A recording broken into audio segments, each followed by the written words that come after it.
Greetings from Costa Rica.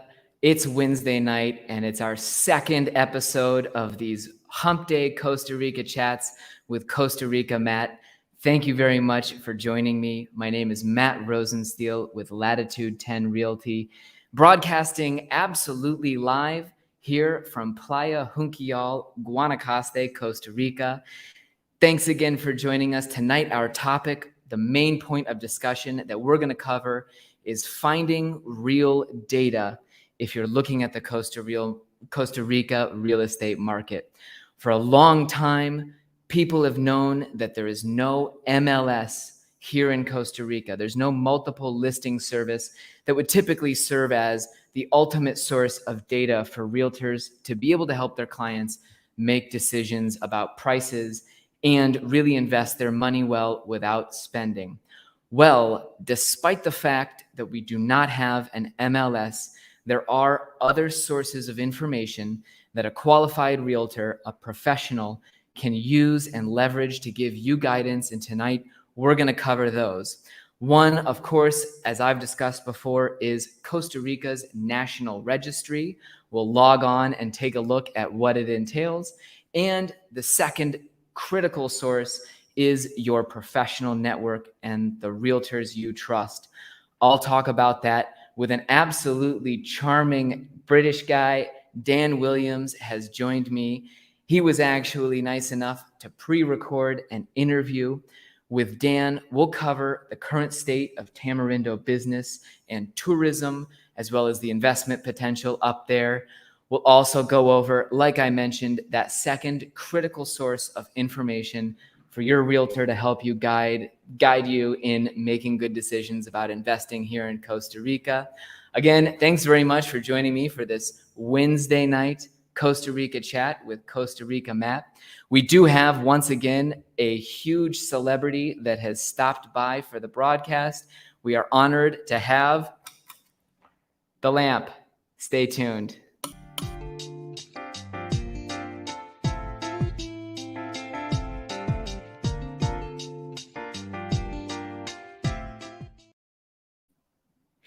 Greetings from Costa Rica. My name is Matt Rosensteel. I'm the owner-broker of Latitude 10 Realty.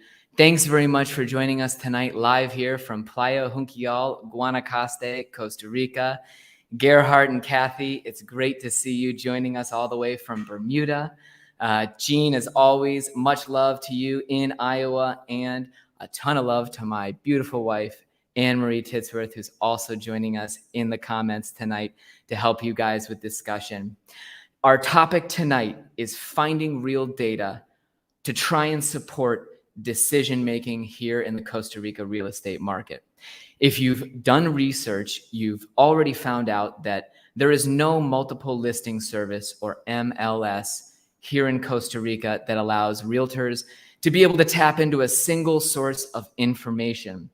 Why is that? Well, first of all, real estate is not a licensed and as strictly regulated profession as it is in the United States and other places of the world. And there simply isn't that centralized database that's been created yet.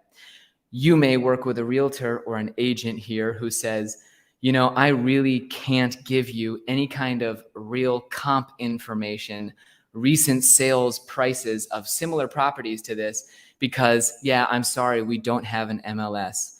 Well, you shouldn't have to accept that as somebody who's considering purchasing property here in Costa Rica. And tonight I'm going to cover the two sources of information that should give your realtor all of the information that they need to help guide you in making an intelligent decision.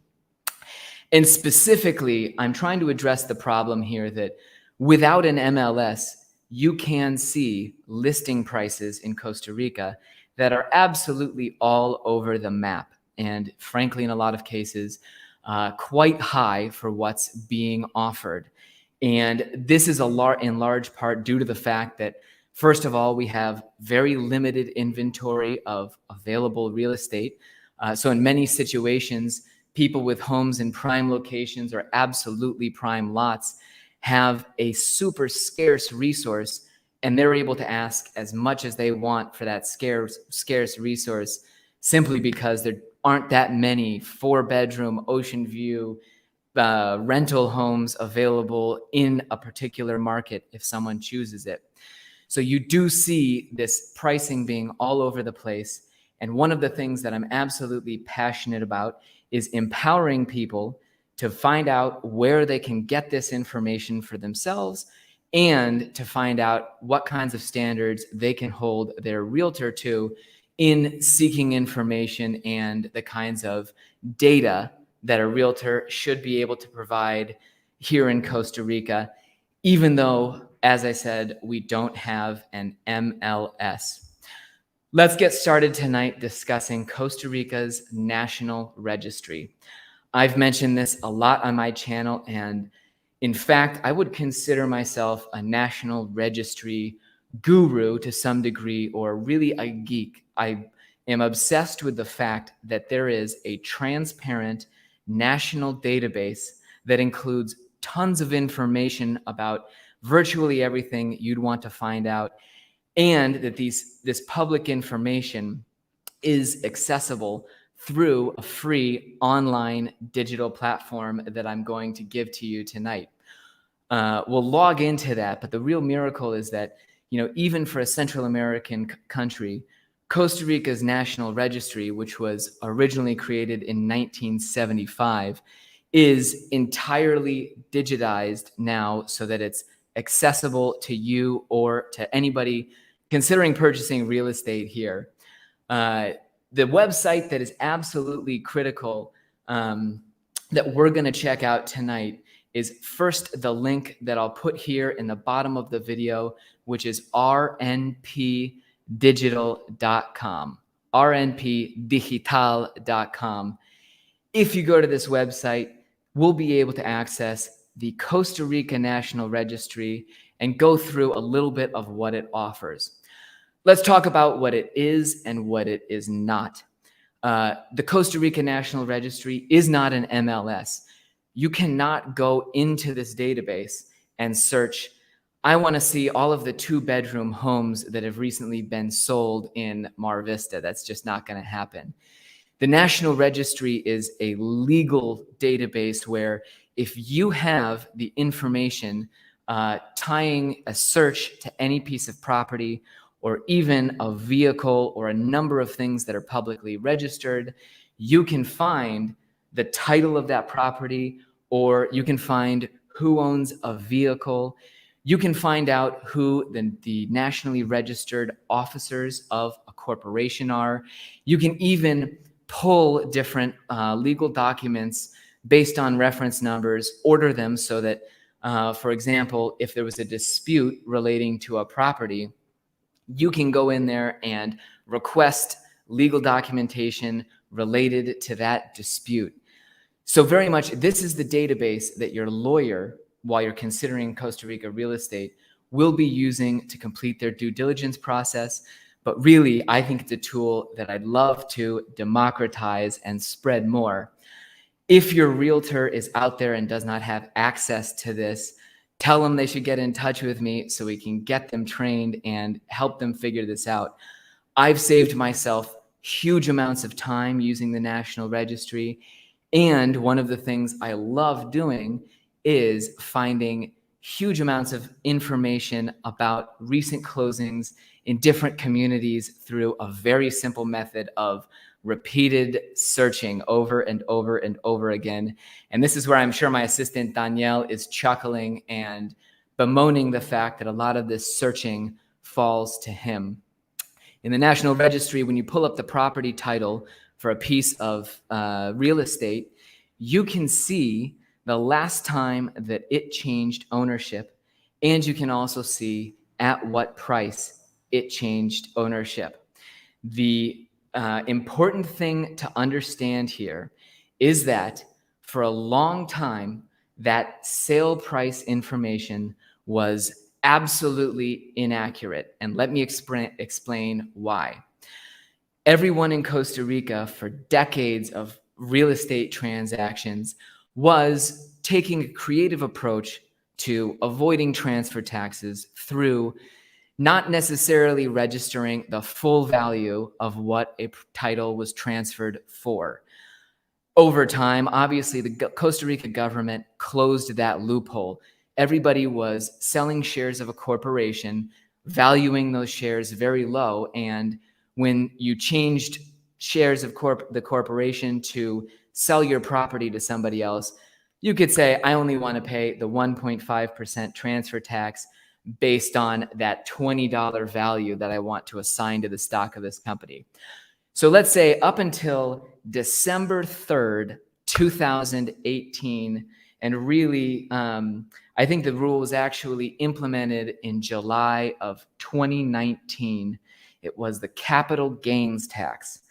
That capital gains tax changed the ball game when it comes to how people record the prices when they buy or sell real estate, because you would find out that now the buyers of real estate are obligated down the road to pay a capital gains tax if they don't honestly report how much they originally paid for their property.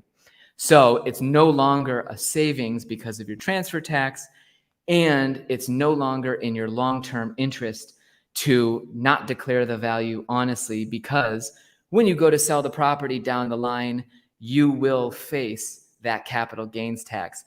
So all of a sudden, as of 2019, everybody started recording sale values almost 100% honestly in the National Registry. So today, when we're pulling these titles, generally speaking, closing prices from 2019, 2020, and 2021 can provide real data for you to look at comps on the market. If somebody gives you a price that you don't necessarily think sounds 100% honest, or I just sold this for that much, there is a way to demonstrate exactly how much that property changed hands for, and you can ask them to back that up. Now let's go over another thing. The National Registry does not make it easy to search geographically for property. So when we're looking for comps, really it can be almost impossible to isolate a particular community and find titles of those specific properties unless there's something tying those properties together. And specifically, if they're in a gated community or a legal condominium, then there's a relationship between all of those titles in the National Registry that makes it very easy to find all of the information within that community as to which properties closed when and at what price. It's something we really love doing for people. And if you're interested in a gated community in Guanacaste, do email me, matt@lat10realty.com. We're happy to go through and pull titles as part of your research process. Danielle is probably moaning and really upset I just said that, but let us know. This research is important, and we really like finding out where things are truthfully closing. Without further ado, let's take a look at the magic here at the actual National Registry. Danielle, if you would pull up the website. First of all, as I mentioned, you're going to rnpdigital.com. And there you're going to click on, and on the left-hand side, something that we've got circled in red on this image, which is certificaciones, or the Sistema de Certificaciones Gratuitas, or I can't even read the text right now because I'm looking at the broadcast. After you click on that tab, it will bring up this page, which we'll show now in the stream here. And here you can set up a free account to look in the Costa Rica National Registry. Really, it's that great. It's 100% free. You will have, if you're logging on as a first-time user, you are going to have to click registrarse por primera vez and go through the login there. I already have one. Let me see. Hopefully I can remember my password. That would be an interesting interruption here. Oh, that's terrific.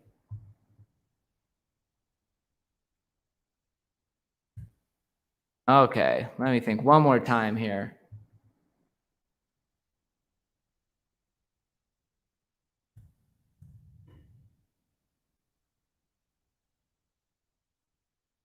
There we go. Wow. I'm happy that worked out. Sorry for the delay there, folks. We are now looking inside the Costa Rica National Registry. I know the excitement is absolutely palpable, and I'll try and do a little bit of browsing around here just to show you what some of the delights are that you can find. For example, when I'm talking about looking up titles of properties and other information related to real estate, you can find that here in the consultas gratuitas and pull up the title of a property using the farm number. I'm not going to get into the details of exactly what that is. It's something that we could examine in more detail on a later broadcast focusing exclusively on this sort of information. But here, for example, you can see our property, and that's funny. They have my first name misspelled. Ours is divided into two different rights of use between me and Anne Marie. And if we looked at my title, you could see on the title here, there's all kinds of important information, not only the date of sale and who bought it and how much was paid, but you've got all kinds of information about restrictions related to that property, easements that you have to respect, and the relationship. For example, in my gated community, you can see all of the numbers of the other properties there. Just as one example of how we pull stuff up from the National Registry. Like I mentioned earlier, there are even, you can look up who owns a car, which is not, I know that, let me find it here, Consulta de Vehículo. If you have the license plate of a car out there, you can find the ownership information and title of it here. Like I said, there's all kinds of interesting information. And really, if your realtor is a professional and understands how to use this, they should be able to leverage that tool to really help you find those comp sale prices for similar properties using their skills. Just a moment here. I was going to tab back over and get set up. Some other things that the National Registry is absolutely critical for. If you're considering purchasing a property and you've entered into negotiations, there's a lot of critical information right there available on the title of that property that your real estate agent should also be able to interpret for you and at least give you a general idea of anything that might affect the property. You can pull that title, the information is there, and even before, for example, you've sent a deposit or you've entered the real due diligence process, you could find out very easily, oh man, there's a huge mortgage against this property and I need to understand, or a lien. That information is there, and you might want to understand how the seller is going to pay that off. You might see lawsuits that are currently against the title that would complicate closing. You can see, like I mentioned, those easements, the access for other lots in the community, on and on and on, that a qualified real estate agent should be able to look at and say, you should really think about considering a different property if an immediate huge red flag is raised. Obviously, again, your ultimate resource on that is your public notary, the attorney who's helping you buy the lot, the land, a house, condo, whatever. Their responsibility is to really dive deep into all of those easements, the restrictions, on and on about the property, and make sure that your interests are 100% protected. If you're interested in using the National Registry, be sure to send me an email to matt@lat10realty.com. We'll be happy to get in touch with you about how you get some of the stuff going on.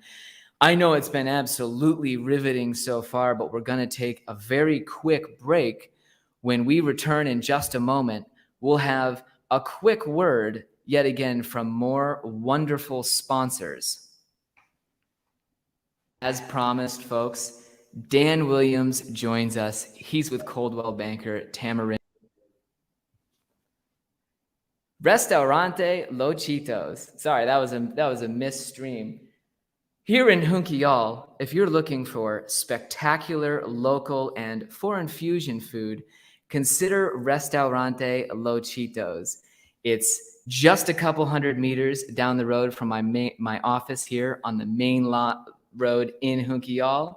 And the people, the food are absolutely wonderful. Listen to this testimonial from one satisfied customer. I think La Cheetos is pura vida. My favorite food there is fish, casado, arroz con pollo. And a lot of other restaurants that I like. But like La Cheetos the best. I do intend to help more local businesses doing quick spotlights. Los Chitos holds a special place in our heart because it's one of the first places that we ate after Jonas was born. And the management, to quickly go into a cultural moment here in Costa Rica, as soon as our food was served, we had the owner of the restaurant, Mercedes, come over and take Jonas in her arms so that we could eat while in peace while she took care of our baby. Stay tuned for more local business profiles here and honoring some of the amazing restaurants that we have here in town. So we've gone over the National Registry. It's a source of public, transparent information that's available to your real estate agent here in Costa Rica, and they should be able to use it to help you find comps, especially in situations where you're looking in gated communities and condominiums, because in those situations, you can pull all of the titles related by that condominium or legal structure. The second absolute critical source of information that your realtor will be accessing in order to help guide you on price is their network of esteemed professional colleagues who have been there and completing transactions in the area.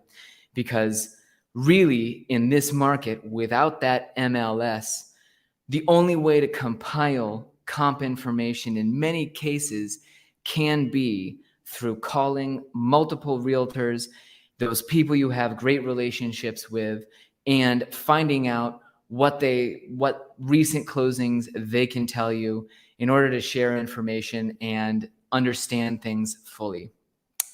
In my following interview, I speak with Dan Williams. This was pre-recorded earlier today. I was originally going to try and fake it, but it would be a little tough because Dan's in the middle of the United States in broad daylight.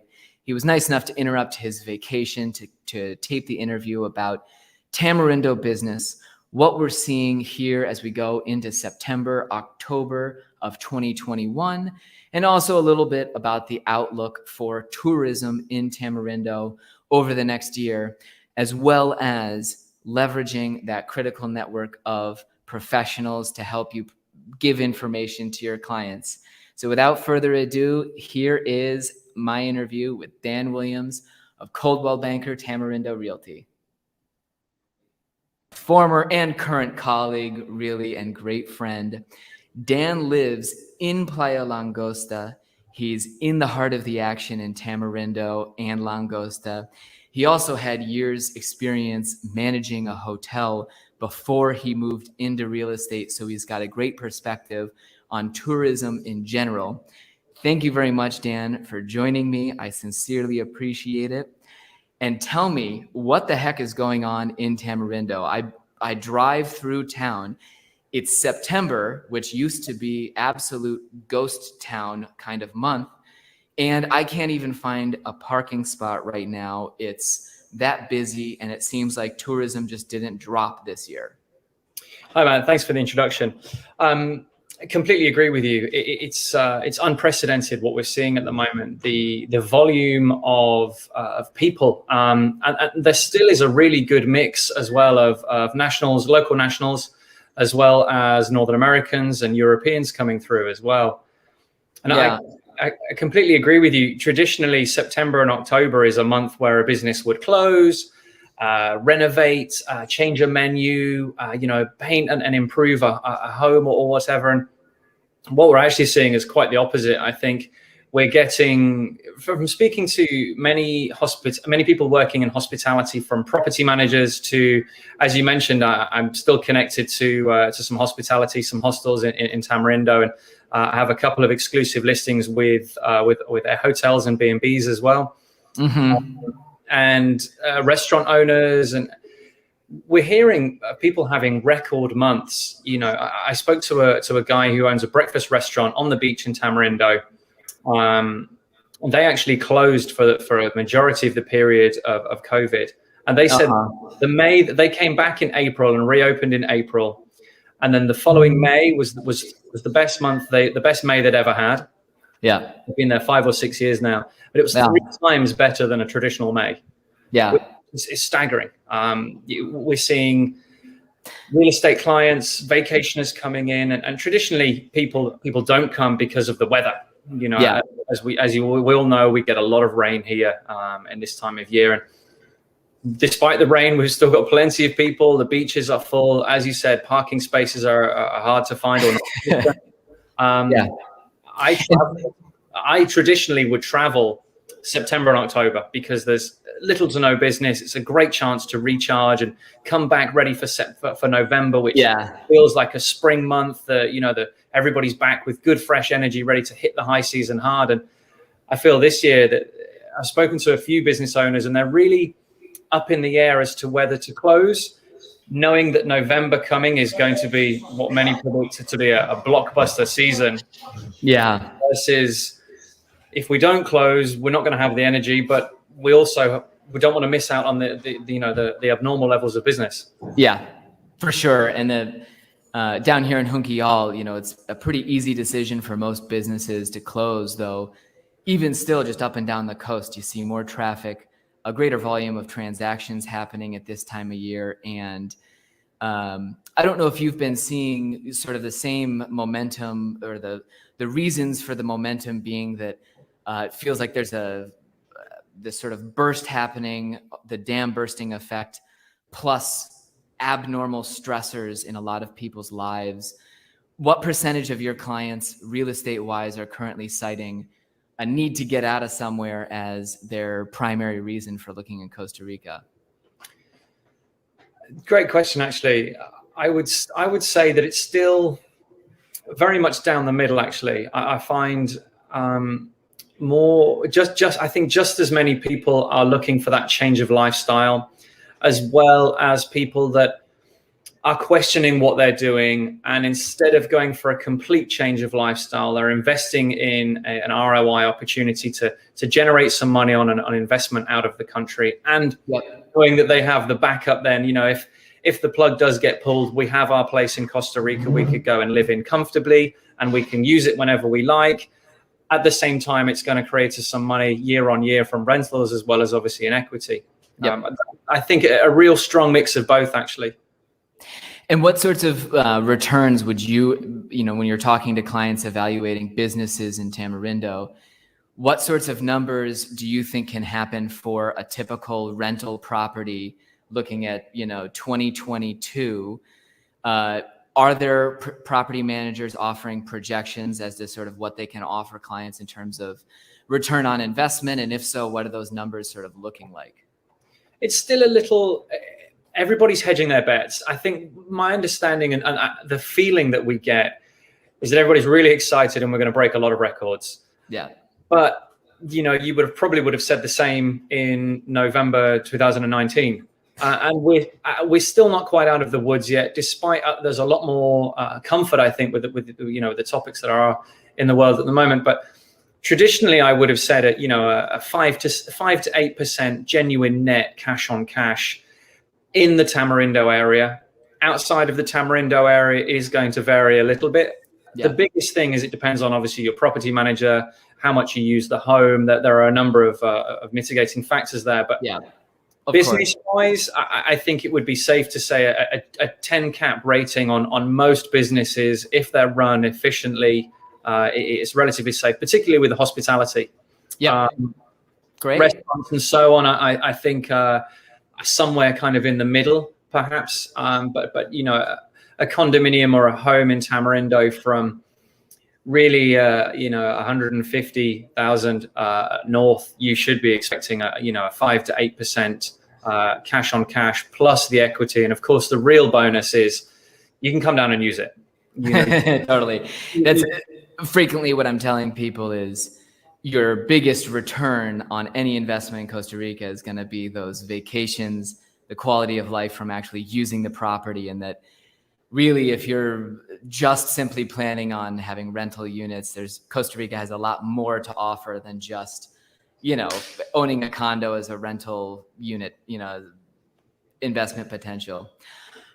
Our topic for the show tonight, we're focusing on gathering data and analyzing, real information to try and guide people in evaluating their real estate purchase here in Costa Rica. Tell me about your method. What are your sources of information so that you can guide clients to avoid some of the crazy prices that can be seen in this kind of market where people largely have the freedom to do whatever they want when it comes to a listing price?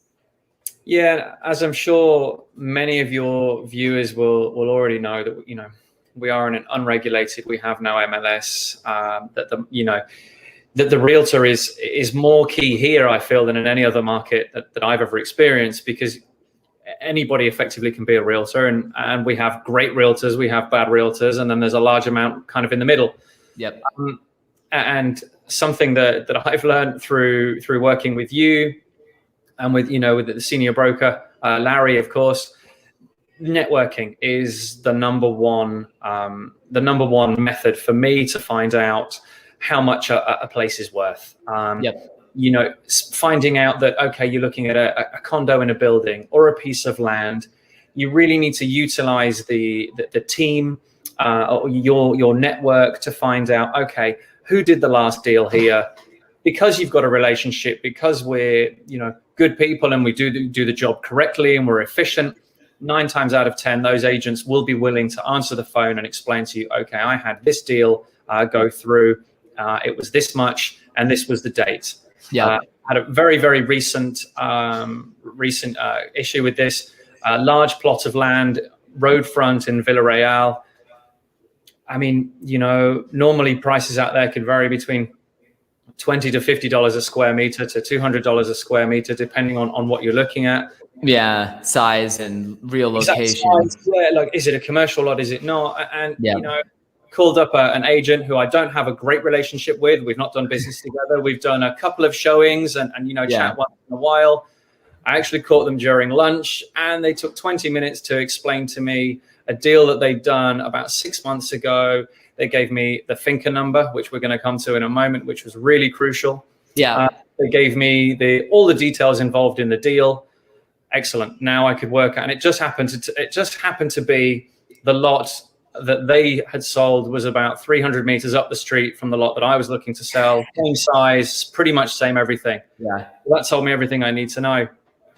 Yeah, absolutely. I remember when I first started at Coldwell, I sort of asked, who was collaborative and who in the industry we should avoid or was going to be a bigger personality, et cetera. And I was surprised at how collaborative the environment is, in that you can call people, and the really good agents and brokers in the area know that it's all in our best interest for everybody that this information is shared. And oftentimes it's great to give you that because it could make a deal happen down the road for that person. And really, with time, you see that you want to be one of those information centers, and you also want to have great relationships with 10, 15, 20 people that immediately when you're thinking about a particular property, I know this person specifically, recently closed a deal there, or even just specializes in that area. And sometimes you get incredible amounts of information and people are super open and sharing. And those are the kinds of people that you start calling frequently, and eventually they're going to have a listing that works for your client. And you're going to go from one discussion about comps and information to, hey, by the way, let's do a deal together. I've got, a really good prospect. So that's great information. And I agree, Larry's an incredible resource as well in terms of industry knowledge. Yeah. Shout out to Larry Graziano, also my mentor, Dan's mentor, somebody who really is focused on this kind of approach and being able to provide information. Do you see that in the market currently there are prices that are outlandish? Are we in a balanced market? What's your opinion in terms of listing prices versus intrinsic value? Yeah, that's an interesting point. Yeah, sorry to spring that huge question on you. Listing price versus intrinsic value. I did not prepare Dan with any kind of notes on that question, but what do you think? I think time is going to tell, and it's very difficult at the moment to really put a pinhole on it. You know, land, I feel the prices are definitely going up, and I think they're at a point where you can kind of question and think, wow, that's actually a lot of money. But particularly in the Tamarindo area, we're a limited resource. Yeah. And with any limited resource, the less of it there is, the more valuable it becomes. Yep. So because of that, I feel prices are going up. But when you compare, I recently did a deal down in Nasara, and I was astonished at the prices down in Nasara. Really, really high. Yeah. You know, being very familiar with the Tamarindo market, what bang you get for your buck, depending on construction, location, etc. Yeah, and it's another situation down there where it's a scarce resource that drives prices, and to some degree, I think, a little bit beyond intrinsic value, just because you see that bottleneck effect. You've got so many people trying to buy a limited quantity of real estate down there, or in that prime location in Tamarindo, and the fact that the mismatch is there between supply and demand, obviously sends the price up. And we'll have to see. I think, one thing that's going to really define how things pan out in terms of longer term values will be, obviously, we have 5 years ahead of us where who knows what's going to happen in terms of international travel conditions, the world, on and on and on, the different stressors that could change the market significantly. I'm very optimistic that the prices will hold in the medium and long term, because you're only going to see, no matter what the conditions in the world are, you're going to continue to see that bottleneck, just because Costa Rica is blissfully small. There are only a few communities where people really want to focus, and, those expat hubs, and that imbalance should continue, in my opinion. But I agree, and I think one of the driving factors as well is the US market. Yeah. If you sold your home in the US 2 years ago, you wouldn't get the price you would today. So I think it's only fair to assume that the price 2 years ago in Costa Rica is also unattainable now. Yeah. We are seeing increases in certain areas, specifically the rentable areas. Construction costs are going up as well. Yeah. So you'll find now that actually, even though a home is significantly more money than it was a year and a half ago, even though it's still on the market, well, the option of buying a piece of land and building that exact home is probably going to cost you 20 to 30% more anyway. But plus the fact that you've got to wait for a year, and then there's uncertainties in there. Material prices could continue to rise, so your original quote is now 5% more than it was. So there are a lot of moving factors involved, and I feel that we're at a bit of a crossroads where the physical homes that are available, the homes that were built solid concrete, rebar, the more sort of Spanish colonial style, to replicate those homes today, you're talking unbelievable money. Yeah, for sure. It's definitely been a volatile market in terms of materials prices. I've heard we should be seeing a reversal, in that soon, in the US, they're already seeing decreases in the cost, but there's a lag between anything that happens up there and what does happen down here. And the Costa Rica real estate market is certainly dependent and thriving, because so many people right now who are cashing out of their homes in the US are taking advantage of their hot market at home.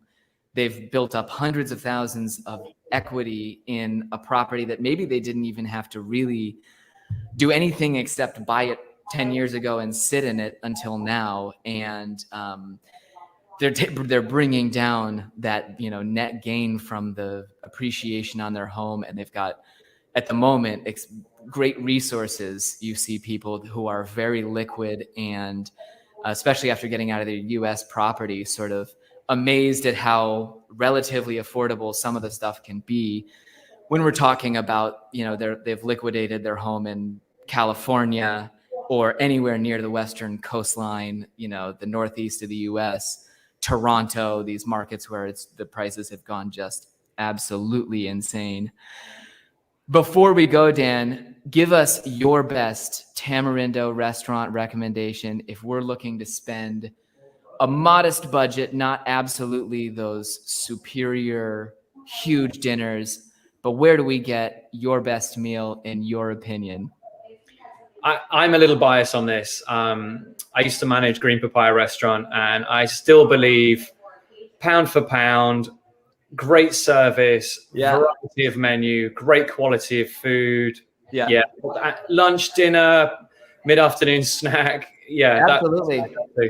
No, I tried to go there the other day with clients, and we couldn't because the clients had eaten there the previous meal and really loved it. It's always a solid option. That happens a lot. Yeah, appreciate your advice. Dan Williams, thanks very much for joining me and sharing your insight and advice. If you want to get in touch with Dan, you have any questions for him, don't hesitate to reach out to me at matt@lat10realty.com. Thanks again. He joined us on his vacation from work. He was kind enough. Have a good one, Dan, and we'll let you get back to your fun. All the best. Let's move on now. Thanks very much to Dan for joining us. I wanted to make a quick note here. Next week on Wednesday, September 8th, for my third live Wednesday Costa Rica chat, we'll be having the absolutely world famous Sarah Elena, who's another big YouTuber. We'll be covering the pitfalls of looking for rentals in Costa Rica. She's somebody who's organized leases for tons and tons of people around the country. And I'm really interested to pick her brain a little bit about what she sees as the most common problems with trying to find good rentals here in Costa Rica. Before we go, I want to quickly answer a question that was presented here. I was asked, what might be an example of a lawsuit registered on a property? Is that a reason to avoid a property entirely? And how do buyers avoid issues if they proceed with the purchase?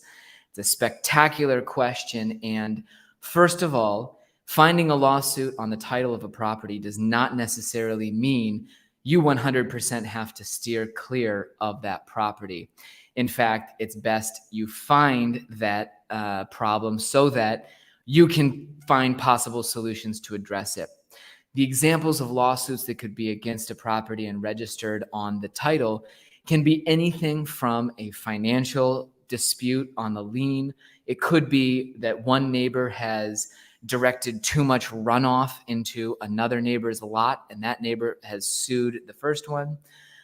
You might see probably one of the really common ones would be that employees of a hotel or a commercial property, whatever is on a piece of real estate, those employees have filed some kind of complaint against the business, and there is a hold on the property until that is resolved as part of the way that the government can provide security to people, you know, bringing their lawsuit against that company. So really, it can be all across the board, and you might find out that, yeah, you know, the two little legal problems that appear on a title of a property that you want are easy things that can be resolved during your due diligence process. It's all about talking to your lawyer about understanding what those risks are and really getting a good idea of how the issues should be resolved to ensure that when the title is transferred, everything has been 100% cleared up and you're not buying something that has those issues.